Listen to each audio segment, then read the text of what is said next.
Pinababawasan na ng House Committee on Appropriations ang 2025 budget proposal ng Office of the Vice President.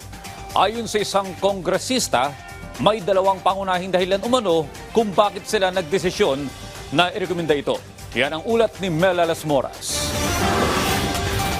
Bawas pondo para sa Office of the Vice President. Yan ang inirekomenda ng House Committee on Appropriations matapos ang masusunilang pag-aaral sa 2025 budget proposal ng OVP. Mula sa orihinal na alokasyon ng ahensya na higit 2 billion pesos, tinapyasan yan ng halos 1.3 billion pesos at ginawa na lang 733 million pesos. Ayon kay Appropriations Panel Senior Vice Chair Stella Kimbo, may dalawang pangunahing dahilan kung bakit nila inirekomenda ang bawas pondo. Una, natukoy nilang may mga redundant social program o mga inisyatibong mayroon naman na talaga ang national government agencies at inuulit lang ng OVP. Kaya't nais ng komite na ilipat na lang sa DOH at DSWD ang alokasyon ukol dito.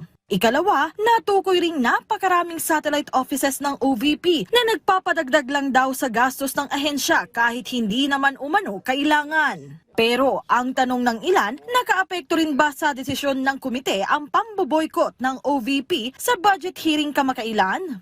Trabaho lang pong ginagawa natin. At the end of the day, the most important thing to us would be the information needed to reflect on the budget. Yun lang talaga.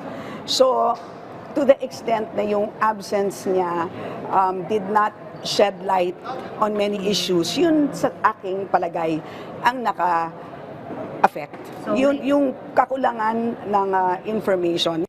Paglilinaw ni Kimbo, hindi pa naman pinal ang kanilang rekomendasyon at dadaan pa ito sa plenaryo ng Kamara at marami pang ibang proseso. Sakaling maaprubahan, hindi rin naman daw apektado sa budget cut ang personal services o mga kawani at pasahod sa OVP. Si House Deputy Minority Leader Franz Castro naman, inihirit pang dapat ay ilipat na rin sa DepEd ang pondo para sa librong Isang Kaibigan ni Vice President Duterte. Sa gitna naman ng issue, hinimok ni Senate President Francis Escudero ang mga pinuno ng mga ahensya ng gobyerno na igalang ang budget process at hayaan ang Kongreso na gawin ang kanilang tungkulin. Umaasa rin si Escudero na mareresolba rin ang mga issue hinggil sa panukalang pondo.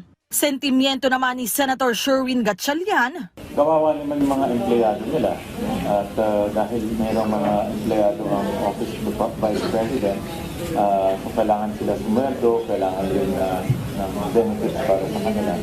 So, kawawa naman yung mga empleyadong nagtatrabaho din sa office. So, yan ang effect kung isi-zero budget nila. Sa susunod na linggo, magsisimula ang plenary debates ng Kamara ukol sa 2025 budget proposal. Mela Las Moras para sa Pambansang TV sa Bagong Pilipinas.